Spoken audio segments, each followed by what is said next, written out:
Hello everyone, I'm back here with another video on efforts. ये video है फिर से फर्स्ट सेमेस्टर वालों के लिए। आज हम पढ़ने वाले हैं एडू बी एड 105। अगर आपको याद हो तो इसके दो पार्ट्स होते थे, पार्ट ए और बी। तो मैं फ़िलहाल पार्ट ए पढ़ा रही हूँ और इसके बाकी सारे यूनिट्स मैं पहले ही कवर कर चुकी हूँ। आज हम पढ़ने जा रहे हैं इसका last unit. EDU B Ed 105 A environmental education का यूनिट 5 है, इन्वामेंटल कंजर्वेशन मूवमेंट। जो लोग पहले से चैनल पे हैं उनको पता होगा कि वीडियो हमेशा आपको इंग्लिश और हिंदी दोनों लैंग्वेजेस में मिलता है और आपको मैं कोशिश करती हूँ कि आंसर फॉर्मेट में ही सारे टॉपिक समझाऊँ ताकि आपको समझ में आ जाए कि एक अच्छा आंसर और स्कोरिंग आंसर कैसे लिखना है। आज के इस वीडियो में हमारे क्या क्या टॉपिक्स होने वाले, चलिए देख लेते हैं जल्दी से। Environmental movements in India and abroad सबसे पहला टॉपिक होगा। उसके बाद हम पढ़ेंगे global conferences on environmental issues. Then we have national and international policy or resolution on environment, environmental movement as new social movement, and role of media, print, films and TV. So if you are new on the channel, video को start करने से पहले kindly subscribe it. और अगर आप पहले से subscribe कर चुके हैं तो फिर चलिए वीडियो को स्टार्ट करते हैं हम हमेशा की तरह बिना टाइम वेस्ट किए।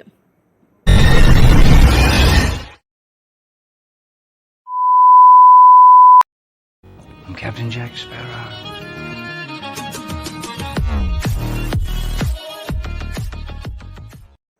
सबसे पहला टॉपिक है हमारा environmental movements in India and abroad, यानी कि भारत और विदेश में पर्यावरण आंदोलन। Environmental movements are organised efforts to protect nature and local rights. सबसे पहले तो हम इन्वायरमेंट मूवमेंट को डिफाइन कर लेते हैं। पर्यावरण आंदोलन प्रकृति और स्थानीय अधिकारों की रक्षा के लिए संगठित प्रयास है, यानी आप अपनी प्रकृति को बचाने के लिए जिस भी तरह के प्रयास करते हैं उस सभी को हम एनवायरमेंटल मूवमेंट्स के अंदर ही कैटेगराइज करते हैं। Environmental movements have played a pivotal role in shaping conservation policies, protecting biodiversity, and advocating for the rights of local communities both in India and across the globe. चाहे हम भारत की बात करें या फिर दुनिया भर की बात करें, हर जगह पे पर्यावरण को संरक्षित करने के लिए इस तरह के पर्यावरणीय आंदोलनों ने एक बहुत बड़ी भूमिका निभाई है। इस टॉपिक में पर्टिकुलरली हम उन सभी मूवमेंट्स के बारे में पढ़ेंगे जो चाहे इंडिया में या फिर फॉरेन की किसी भी कंट्री में या कह लीजिए पूरे वर्ल्ड वाइड ऐसे आंदोलन जो कि पर्यावरण को बचाने के लिए किए गए थे। की मूवमेंट्स इन इंडिया। सबसे पहले तो हम भारत में हुए प्रमुख आंदोलनों को पढ़ लेंगे, जिसमें से कई तो आपने बचपन में पढ़े भी होंगे। सबसे पहले तो है हमारा ये Bishnoi movement. Villagers sacrifice their lives to save sacred trees, जिसमें कि जो ग्रामीण थे उन्होंने पवित्र पेड़ों को बचाने के लिए अपने जीवन का बलिदान दे दिया था। उसी तरह से चिपको मूवमेंट आपने सुना होगा। आप इन मूवमेंट्स के बारे में एडिशनल लाइंस चाहें तो लिख सकते हैं, मैं केवल इंट्रोडक्शन दे रही हूँ एक एक लाइन का। People hugged trees to stop them from being cut down. आपने चिपको मूवमेंट की कहानी सुनी होगी। इसमें पेड़ों को बचाने के लिए लोगों ने पेड़ों को हग करना स्टार्ट कर दिया था कि जो लोग पेड़ों को काटने आए हैं उनको पहले विलेजर्स को काटना पड़ेगा, तब जाके वो पेड़ काट पाएंगे। Means they were ready to sacrifice their own lives for saving the trees. Similarly we have Silent Valley जो कि केरला में है। A protest that saved an important forest from being flooded by a dam. Basically scientist ने और local लोगों ने, NGOs ने मिलकर इस जगह पे एक हाइड्रो इलेक्ट्रिक डैम बनने से रोका था, जिस वजह से केरला की एक बहुत बड़ी बायोडाइवर्सिटी खत्म होते होते बची थी। फिर है Narmada Bachao Andolan. A long struggle to protect people and land from the effects of big dams. अब इसी श्रेणी में नर्मदा बचाओ आंदोलन भी है, जिसमें लोगों और भूमि को बड़े बांधों के प्रभाव से बचाने के लिए एक लंबा संघर्ष किया गया। एक्चुअली नर्मदा नदी पर सरदार सरोवर डैम को बनाने की बात हो रही थी। अब उस डैम को बनाने के लिए बहुत सारे लोगों को जो जिनकी बस्तियां वहां पे बसी हुई थी उन्हें वहां से हटाना था। इसी को होने से रोकने के लिए वहां के लोकल लोगों ने ये आंदोलन शुरू किया था, नर्मदा बचाओ आंदोलन। अब हम अब्रोड में देख लेते हैं, यानी बाकी के देशों में ऐसे कौन कौन से आंदोलन हुए थे पर्यावरण को बचाने के लिए। Sierra Club USA, one of the first groups to work on protecting forest and national parks. Sierra Club वनों और राष्ट्रीय उद्यानों की सुरक्षा पर काम करने वाले समूहों में से एक सबसे पहला समूह बना था, यानी एक ऐसा क्लब है जो कि यूएसए में है और इसका मेन टारगेट है जो नेचुरल वेजिटेशन वाले फॉरेस्ट हैं या फिर नेशनल पार्क्स हैं उनको बचाना। Next is Silent Spring, a famous book that warn the world about the dangers of harmful chemicals. Silent Spring Rachel Carson के द्वारा 1962 में लिखी गई एक किताब है जिसमें कि उन्होंने केमिकल से होने वाले कई सारे दुष्प्रभावों के बारे में बताया है कि जो केमिकल्स जो आजकल हमारी ज़िंदगी की या रोज़मर्रा का हिस्सा बन चुके हैं वो हमारे लिए कितने ज़्यादा नुकसानदायक हैं। आंदोलन हमेशा ज़रूरी नहीं है कि एक्शंस के थ्रू ही किया जाए, कई बार हम अपने वर्ड्स के थ्रू या राइटिंग्स के थ्रू भी लोगों को अवेयर कर सकते हैं या मोटिवेट कर सकते हैं। फिर है Earth Day, a global event that encourages people to take care of the planet. हर साल 22 अप्रैल को मनाया जाता है अर्थ डे। इसमें हम लोगों को जागरूक करते हैं कि किस तरह से अपने प्लैनेट अर्थ का ध्यान रखना है, कौन कौन सी चीज़ें करनी है और कौन कौन सी चीज़ें नहीं करनी है। हर साल अर्थ डे का एक अलग थीम होता है, तो आप जिस भी ईयर में एग्ज़ाम देने जा रहे हो उस ईयर के थीम को ज़रूर पढ़ लीजिएगा। उसके बाद है Fridays for Future, a youth movement asking leaders to take urgent action against climate change. आपको वो 15 साल की इन्वायरमेंटलिस्ट बच्ची याद है जो हाउ डेयर यू करके बातें कर रही थी, जिसका नाम ग्रेटा थंगसबर्ग था? उसी ने इसकी शुरुआत की थी फ्राइडेज फॉर फ्यूचर। यानी इसमें जितने भी ग्लोबल लीडर्स हैं अभी के जनरेशन के, वो सभी साथ में बैठ के क्लाइमेट चेंज को कंट्रोल करने के लिए स्ट्रैटेजीज डिस्कस करेंगे और उसको इम्प्लीमेंट करेंगे। तो यही है फ्राइडेज फॉर फ्यूचर। अब एक बहुत ही ज़रूरी सवाल, वाई दीज मूवमेंट्स मैटर, यानी ये सभी आंदोलन ज़रूरी क्यों हैं? They protect the air, water and forest we all need. सबसे आसान सा जवाब है इसका कि जाहिर सी बात है, कहीं ना कहीं इन मूवमेंट्स की वजह से, इन आंदोलनों की वजह से ही वो हवा, पानी और जंगल सुरक्षित हो पाए हैं जिनकी वजह से हम जिंदा हैं। इसके अलावा they stand up for the rights of local people. ये मूवमेंट्स कई बार आम जनता को बचाने के लिए भी किए जाते हैं। जैसे कि आपने कोई भी ऐसा डैम वाला अगर मूवमेंट देखा हो तो उसमें लोकल लोगों को डिस्प्लेस किया जाता है, उनकी जगह से हटाया जाता है डैम बनाने के लिए। तो ऐसे लोग जो अपने लिए आवाज़ नहीं उठा पाते हैं उनके लिए आवाज़ उठाते हैं ये आंदोलन। They force governments to create better environmental laws. ये सरकार पर भी प्रभाव डालते हैं ताकि सरकार ऐसे नियम बनाए जिससे हमारा पर्यावरण सुरक्षित हो सके। They help teach the world that nature is more important than short term profit. ये आंदोलन दुनिया को ये सिखाते हैं कि प्रकृति ज़्यादा महत्वपूर्ण है हमारे छोटे छोटे फ़ायदों के मुकाबले। मतलब कई बार हम अपने शॉर्ट टर्म प्रॉफिट्स के लिए नेचर को बहुत ज़्यादा नुकसान पहुंचाते हैं। They help in recognizing that environmental stability is directly linked to human survival and economic security. ये सभी आंदोलन हमें ये पहचानने में भी मदद करते हैं कि किस तरह से पर्यावरण की स्थिरता पर ही निर्भर है हमारा जीवन। पेड़ों को काटकर, हवा या पानी को दूषित कर कर हम ये सोचते हैं कि हम पर्यावरण का नुकसान कर रहे हैं, लेकिन कहीं ना कहीं पर्यावरण के खतरे में आने से मानव जीवन का अस्तित्व भी खतरे में आ जाता है। तो ये मूवमेंट्स हमें इसी चीज़ के बारे में जागरूक करते हैं that if you want to be alive in the future you need to save the environment. Global conferences on environmental issues, पर्यावरणीय मुद्दों पर वैश्विक सम्मेलन। अभी तक हमने एक एक कंट्री के बारे में या स्टेट्स के बारे में पढ़ा, अब हम जानेंगे ऐसे मूवमेंट्स जिन्हें ग्लोबली किया गया था, यानी जिसमें ऑलमोस्ट सभी देशों ने पार्टिसिपेट किया हो। Global environmental conferences are large meetings where leaders from different countries gather to discuss and solve nature-related problems. Their main goal is to protect the planet and stop climate change. Hindi में इसे कहते हैं वैश्विक पर्यावरण सम्मेलन। ये आमतौर पर बहुत ही बड़े स्तर की बैठकें होती हैं जिसमें विश्व के कई देशों के नेता आपस में मिलकर पर्यावरण से संबंधित समस्याओं के बारे में चर्चा करते हैं और उन्हें हल करने का प्रयास करते हैं। इनका मुख्य लक्ष्य होता है धरती की रक्षा करना। ये धरती के रखवाले होते हैं, जस्ट किडिंग। और मतलब ऐसे मैटर्स को ये डिस्कस करते हैं कि किस तरह से एनवायरनमेंट को बचाया जा सकता है और किस तरह से क्लाइमेट चेंज को होने से रोका जा सकता है। हालांकि इसका कुछ रिजल्ट तो देखने को नहीं मिलता, बट स्टिल ये डिस्कशंस तो करते ही हैं। नाउ लेट्स डिस्कस की ग्लोबल कॉन्फ्रेंसेस, यानी हम अब कुछ प्रमुख वैश्विक सम्मेलनों के बारे में चर्चा करेंगे। तो जिसमें कि सबसे पहले है द COP, जिसे कि कॉन्फ्रेंस ऑफ द पार्टीज भी कहते हैं। This is the most famous meeting. Leaders meet every year to discuss how to reduce air pollution and heat. हर साल एक कॉन्फ्रेंस होती है जिसका नाम है कॉन्फ्रेंस ऑफ द पार्टीज। इसमें कई सारे देशों के नेता मिलते हैं आपस में और वो डिस्कस करते हैं कि किस तरह से पर्यावरण में होने वाले वायु प्रदूषण को और तापमान को रोका जा सकता है या कंट्रोल किया जा सकता है। And seriously I can't figure out कि वो क्या डिस्कस करते हैं भला।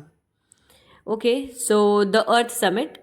This was a massive meeting in 1992 where countries first agreed to protect the environment and develop sustainability.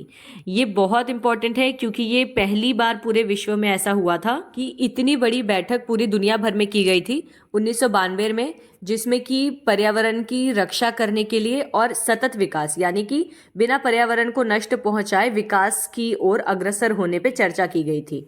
तो ये वर्ल्ड में पहली बार था, इसलिए ये इंपॉर्टेंट है। The Paris agreement COP21. At this meeting in 2015, almost every country promised to keep the Earth's temperature from rising too high. अब Paris समझौता हुआ था, जाहिर सी बात है पेरिस में ही ये बैठक हुई थी। 2015 की बात है जब लगभग इस पृथ्वी के सभी देशों ने साथ में मिलकर पृथ्वी के तापमान को बहुत अधिक बढ़ने से रोकने की प्रतिज्ञा ली थी और हम देख सकते हैं कितनी अच्छी से बखूबी ये लोग रोक पा रहे हैं। आई नो कि only government is not responsible for all this pollution और क्लाइमेट चेंज या ग्लोबल वार्मिंग, बट कहीं ना कहीं ये जो सस्टेनेबल डेवलपमेंट वाली चीज़ है ना, ये हमारी गवर्नमेंट में लैक कर रही है। What I have observed in Gorakhpur is कि ये लोग डेवलपमेंट कर रहे हैं, सड़कें बहुत चौड़ी हो रही हैं, बट जिस लेवल पे पेड़ काटे जा रहे हैं, I don't know how they are going to compensate it. I am happy for the development but I still miss my old Gorakhpur. Anyways, let's get back to the topic. Next है sharing ideas. Countries share new technology like solar and wind power. ऐसी ही global conferences में countries आपस में मिलती हैं और अपने अपने देश में होने वाली डेवलपमेंट जैसे कि सौर या पवन ऊर्जा जैसी नई तकनीकों को एक दूसरे से साझा करती हैं, मतलब एक दूसरे में बांटती हैं। Making rules. Nations sign treaties और legal promises to lower their carbon emissions. हर देश आपस में मिलकर एक दूसरे से ये वादा करता है कि हम जितना कम हो सके उतना कम कार्बन एमिट करेंगे या पॉल्यूशन कम करने की कोशिश करेंगे। Helping others. Richer countries often pledge money to help poorer countries deal with the effects of climate change like floods और ड्रॉट्स. दूसरों की मदद करना.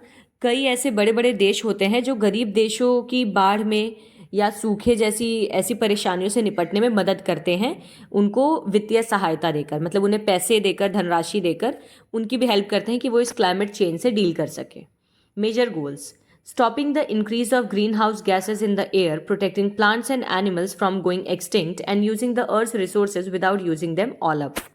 तो ये वैश्विक स्तर पर होने वाले सभी सम्मेलनों का मुख्य लक्ष्य यही होता है कि जितना कम हो सके उतना ग्रीन हाउस गैसों का उत्पादन किया जाए, जितना ज़्यादा हो सके पौधों को, जानवरों को विलुप्त होने से बचाया जा सके और पृथ्वी के संसाधनों का उपयोग हम इस तरह से करें कि भविष्य में आने वाली पीढ़ियों के लिए भी वो संसाधन बचाए जा सके।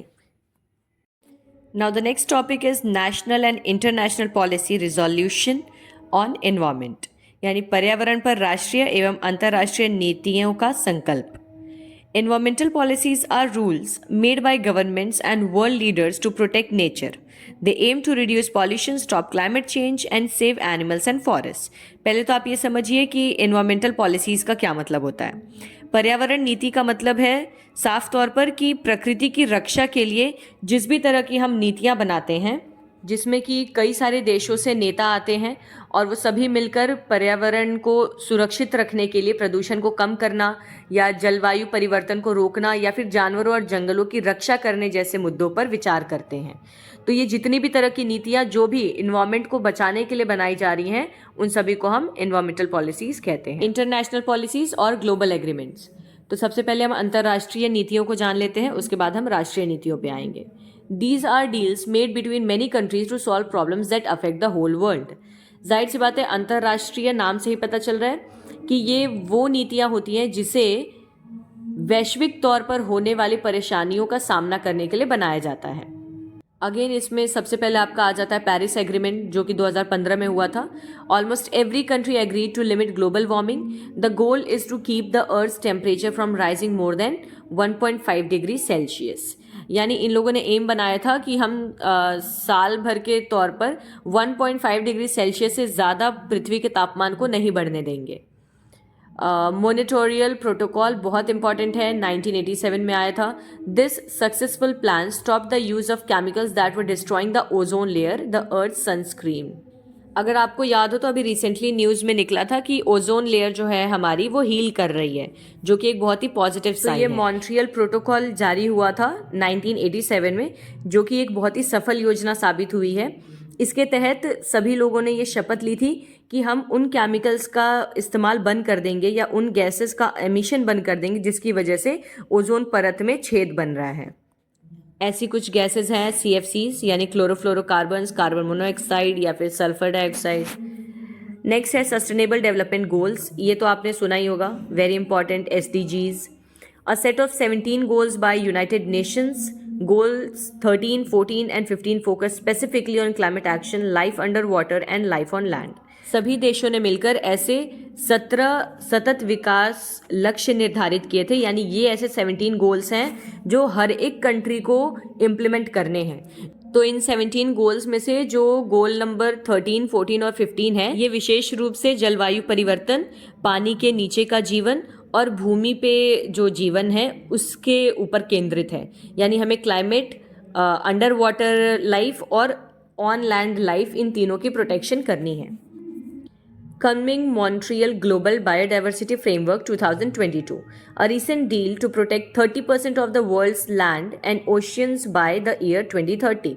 ये एकदम लेटेस्ट है, मतलब सारे पॉलिसीज़ में से 2022 में आया था ये Kunming Montreal global biodiversity framework. इसके तहत एक लक्ष्य बनाया गया है कि 2030 तक दुनिया भर में जितनी भी भूमि है और महासागर हैं, इनमें से 30% भूमि और महासागरों की रक्षा के लिए हमें साथ में मिलकर काम करना होगा, ताकि हम एटलीस्ट 30% लैंड और ओशियन को कंजर्व कर पाएँ। ऑब्वियस सी बात है कि लैंड और वाटर डिग्रेडेशन हो रहा है, तो उसी के लिए ये बना था। अब आ जाते हैं हम नेशनल पॉलिसीज़ पे, यानी कंट्री लेवल रूल्स, राष्ट्रीय नीतियाँ, देश स्तरीय नियम। Every country has its own law to manage its local environment, while names vary, most follow these patterns.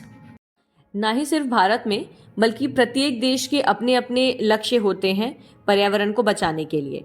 तो ज़्यादातर पॉलिसीज़ का नाम डिफरेंट ज़रूर हो सकता है, बट कहीं ना कहीं गोल्स सबके सेम हैं, जिसमें से सबसे पहला गोल तो है Clean Air and Water Acts, laws that set limits on how much smoke factories can release and how much waste can be dumped into rivers। स्वच्छ वायु और जल अधिनियम, ये ऐसे नियम होते हैं जिसके तहत कानून इस बात पर एक रोक या सीमा लगा देता है कि आप अपने कारखानों में से कितनी मात्रा में धुआं छोड़ सकते हैं और कितना कचरा आप नदियों में बहा सकते हैं। इस पे एक लिमिट होती है। मतलब गजब लॉजिक है, आप पॉल्यूशन करिए बट लिमिट में करिए, और पता नहीं कौन लिमिट भला चेक कर रहा है। फिर है renewable energy targets. Many countries now have laws to move away from coal and oil, they are switching to green energy like wind and solar power. आपने क्लास 8th और 10th में पढ़ा होगा रीन्यूएबल सोर्सेज और non renewable resources. तो नवीकरणीय ऊर्जा लक्ष्य, इसका मतलब होता है कि ऐसे रिसोर्सेज जो कि एग्जॉस्ट हो जाते हैं या ज़्यादा पॉल्यूशन कॉज करते हैं, इनको छोड़कर हम ऐसे रिसोर्सेज को यूज़ करें जो कि अनलिमिटेड मात्रा में मौजूद हैं, जैसे कि पवन या सौर ऊर्जा। ये इस तरह के रिसोर्सेज हैं जो कि कभी खत्म नहीं होते, तो हम इसको अनलिमिटेड वे में यूज़ कर सकते हैं। आपने देखा होगा रिसेंट ईयर्स में सोलर पैनल्स का भी यूज़ काफ़ी ज़्यादा बढ़ गया है। हम विंड एनर्जीज़ को भी काफ़ी ज़्यादा यूज़ कर रहे हैं। Waste management rules, laws that require cities to recycle, ban single-use plastics like straws and manage trash in landfills safely। आपने अपने लोकल एरियाज में भी वेस्ट मैनेजमेंट यानी कि रद्दी प्रबंधन प्रक्रियाएं देखी होंगी कि कैसे कचरे वाली गाड़ियां आती हैं जो आपके घर से वेस्ट लेकर जाती हैं और उसको प्रॉपर जगह पे प्रॉपर तरीके से डंप करती हैं। इसी अधिनियम के तहत ऐसे प्लास्टिक्स का भी बैन किया जा रहा है जो वन टाइम यूज़ होते हैं। जैसे अब आपने ये भी नोटिस किया होगा कि जो पाइप्स होती हैं, स्ट्रॉज जो हम यूज़ करते हैं रेस्टोरेंट्स में या किसी भी जगह, अब वो प्लास्टिक की नहीं पेपर की स्ट्रॉज आती हैं। फिर है forest and wildlife protection. National parks and protected areas are created by law to stop people from cutting down trees और हंटिंग एंडेंजर्ड एनिमल्स। कई ऐसे वन हैं जिनको वन या वन जीवन संरक्षण के तहत लाया गया है, और गवर्नमेंट इस बात का ध्यान रखती है कि उन फॉरेस्ट के अंदर किसी भी तरह के जानवरों को ना मारा जाए और साथ ही में किसी तरह के भी पेड़ इल्लीगल तरीके से ना काटे जाएं। भले गवर्नमेंट सारे पेड़ काटती रहे, वो गवर्नमेंट की मर्जी है, बट आप नहीं काटिए। I know you will be feeling कि मैं कितनी फ्रस्ट्रेट हूँ पेड़ काटने से, बट हाँ मैं हूँ। जो मैंने देखा है ना, एकदम पूरे गोरखपुर को नंगा करके रख दिए हैं। एक जगह कहीं आपको अच्छी खासी वेजिटेशन नहीं दिखेगी। छोड़ो, चलो टॉपिक पे आते हैं। Environmental movement, a new social movement. पर्यावरण आंदोलन एक नया सामाजिक आंदोलन। चलिए इसके बारे में जान लेते हैं। The environmental movement is often called a new social movement, NSM. Unlike older movements that focuses on money or labor rights, this movement focuses on the quality of life. अब ये थोड़ा सा न्यू टॉपिक है। इस पर्यावरण आंदोलन को हम नया सामाजिक आंदोलन भी कहते हैं। इसमें ज़्यादातर फोकस आपका किया गया है पुराने आंदोलनों से हटकर जीवन की गुणवत्ता पे, यानी हम लेबर राइट्स इनसे अपना फोकस हटाकर ये देखें कि हम कितनी ज़्यादा बेहतर ज़िंदगी एक इंसान को जीने के लिए दे रहे हैं। हमारे सोसाइटी में, हमारी कंट्री में एक ह्यूमन कितनी अच्छी क्वालिटी लाइफ जी पा रहा है। Why is it new? आखिर इसे नया क्यों कहा जा रहा है? इसमें कौन सी ऐसी चीज़ें हैं जो पुरानी सभी नीतियों से इसे अलग बनाती हैं? Beyond class, it isn't just for workers और the poor. People from all backgrounds, rich and poor, join together to protect the planet. सबसे पहली बात तो ये है, ये जो नई पॉलिसी आई है इसमें किसी भी क्लास की बात नहीं हो रही। आप देखिए तो अभी तक हमने जितनी पॉलिसीज़ पढ़ी उसमें सिर्फ यही फोकस हो रहा था कि ग्लोबल लीडर्स, सभी कंट्रीज़, मतलब कहीं ना कहीं हम ये बात कर रहे हैं कि सिर्फ लीडर्स, गवर्नमेंट, इन्हीं की रिस्पॉन्सिबिलिटी है नेचर को बचाना। बट ये जो नई पॉलिसी आई है ये किसी गरीब, अमीर, बड़े, छोटे को नहीं देख रही। इसमें सीधा कहना यह है कि आप अगर इस धरती पे रह रहे हैं तो आपकी भी जिम्मेदारी है धरती को बचाना। आप लीडर्स के भरोसे मत रहिए, आप देखिए कि आप क्या कर रहे हैं धरती को बचाने के लिए। Like if you will talk about me, तो I have never allowed anyone in my home to purchase AC। कितनी गर्मी हो, कितनी भी बुरी हालत हो, मैंने कभी घर में AC नहीं खरीदने दिया है। We are having plenty of coolers, plenty of fans in my home, but not a single AC. It's like a loop. हम कहते हैं कि गर्मी बढ़ गई है तो AC चला लेते हैं, बट हम ये भूल जाते हैं कि हम AC चला रहे हैं इसलिए तो गर्मी बढ़ रही है। So we have to stop to break this loop. फिर है values. It focuses on values like sustainability, health and ethics rather than just higher wages. इस नए अधिनियम में मूल्यों पे भी ध्यान दिया गया है। जहाँ पे पहले सिर्फ और सिर्फ हाई वेजेस पे फोकस किया जाता था, अब हम कहीं ना कहीं लेबर फोर्स को एक स्वस्थ और स्थिर जीवन देने का प्रयास कर रहे हैं। यानी इस पॉलिसी का एम सभी लोगों को एक बहुत ही अच्छी लाइफस्टाइल देना है, जिसमें सभी लोग अच्छे खासे पैसे कमाएं, एक अच्छे और हेल्दी इन्वायरमेंट में रहें और अच्छी वैल्यूज़ के साथ एक हैप्पी लाइफ बिताएं। Global reach, it doesn't stop at a country's border. Pollution and climate change affect the whole world. जाहिर सी बात है कि ये किसी एक देश तक सीमित नहीं है, ये वैश्विक रूप से हर जगह पहुंच रहा है, क्योंकि पॉल्यूशन या क्लाइमेट चेंज जैसी दिक्कतें किसी एक देश तक सीमित नहीं है, ये पूरी धरती पे हर एक देश को झेलना पड़ रहा है।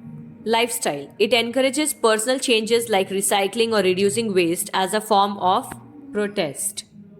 अब ये लोगों के जीवन शैली को सुधारने के लिए उनके व्यक्तिगत बदलावों पे भी ध्यान केंद्रित करता है। यानी कि हम रिसाइकलिंग, रीयूजिंग, रिड्यूसिंग, ये सारे मेथड्स को अपनी पर्सनल लाइफ में इम्प्लीमेंट करके भी पर्यावरण को बचा सकते हैं। छोटी छोटी चीज़ें करके हम एक बहुत बड़ा योगदान दे सकते हैं इस पर्यावरण को बचाने में। की कैरेक्टरिस्टिक्स, प्रमुख विशेषताएं क्या हैं इसकी? Decentralized. There is no single leader. It is made up of many local groups and global organizations like Greenpeace. तो सबसे पहले तो इसमें विकेंद्रीकृत है, यानी कि कोई भी एक इसमें लीडर नहीं है, सभी लोग लीडर हैं, सभी लोग साथ मिलकर काम कर रहे हैं और ये दूर तक फैला हुआ है। Non traditional, instead of just voting, members use social media, protest and green shopping to make an impact.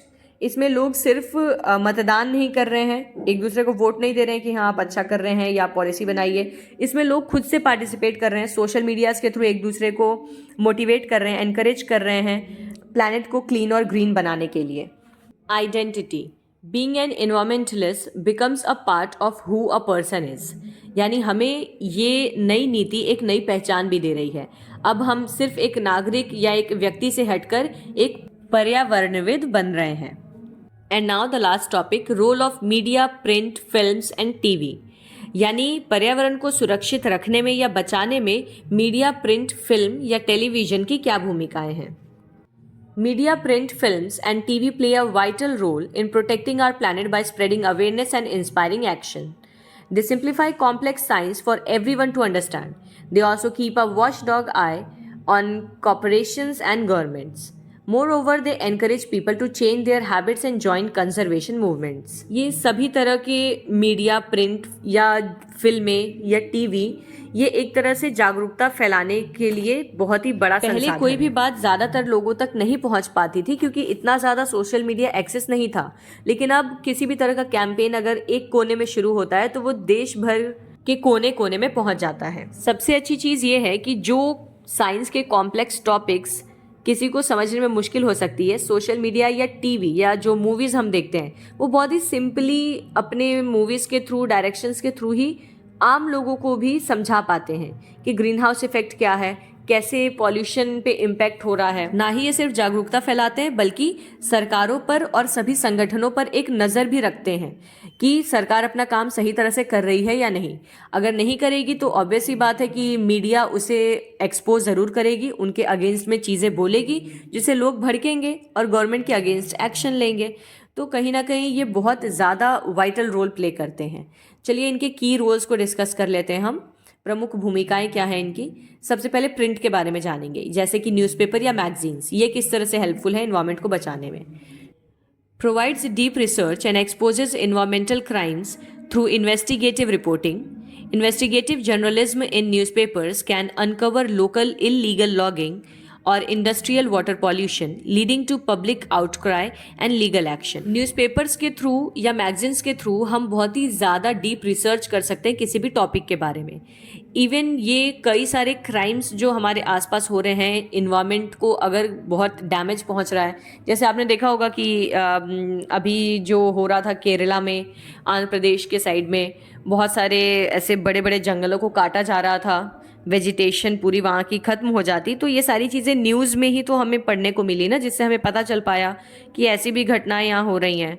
उसी तरह से जैसे मैंने अभी डिस्कस किया था स्टार्टिंग में वीडियो के, साइलेंट वैली, नर्मदा बचाओ आंदोलन, ये सब कुछ न्यूज़पेपर्स और मैगजीन्स के थ्रू ही लोगों तक पहुँच पाया, तब जाके लोगों ने इसके अगेंस्ट एक्शन लिया। Films and documentaries uses powerful visuals to create an emotional bond between the audience and nature. Nature documentaries like Planet Earth or Our Planet showcase the beauty of endangered ecosystems, often resulting in massive spikes in donations to conservation charities. फिल्में और वृत्तचित्र दर्शकों और प्रकृति के बीच में एक भावनात्मक संबंध बनाने का काम करती हैं फिल्में। ऐसी कई मूवीज़ होती हैं जो आपको नेचर की ब्यूटी दिखाती हैं कि आपकी ये प्रकृति, आपकी ये धरती कितनी खूबसूरत है। कहीं ना कहीं बहुत सारी ऐसी फॉरेन लोकेशंस हैं या नेचर की बहुत ही अमेजिंग लैंडस्केप्स हैं जिनको हम मूवीज़ में देख पाते हैं। प्लैनेट अर्थ या फिर आवर प्लैनेट जैसी कई डॉक्यूमेंट्रीज़ हैं जो कि आपको कनेक्शन फील कराती हैं अपनी मदर अर्थ के लिए। Television reaches a massive audience quickly with news updates and educational programs. Animated shows and educational networks teach younger generations about recycling, endangered species, and water conservation, establishing eco-friendly values at an early age.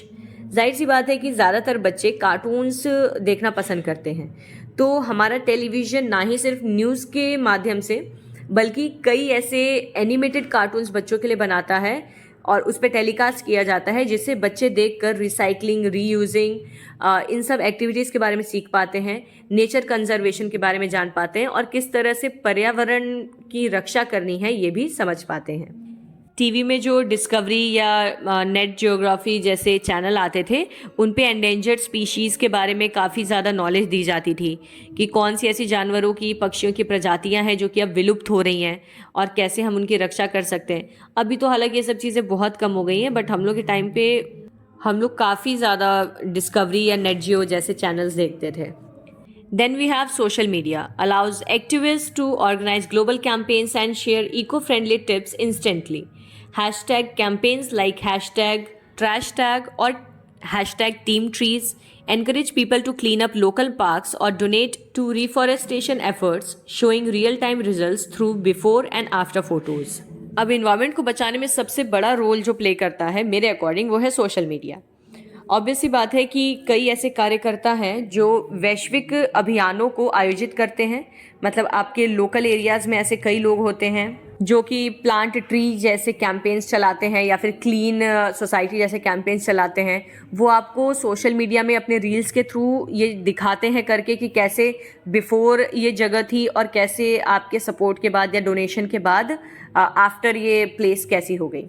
तो social media में हम ये चीज़ें काफ़ी ज़्यादा अच्छे से promote कर सकते हैं और अब तो ज़्यादातर लोग सोशल मीडिया पे अपने टाइम स्पेंड करते हैं, so it reaches to more audience. So that is it for today. इतना ही था ये प्यारा सा छोटा सा टॉपिक, काफ़ी अच्छा है और काफ़ी इम्पॉर्टेंट है अगर आप इसे सही से समझें और फॉलो करें तो।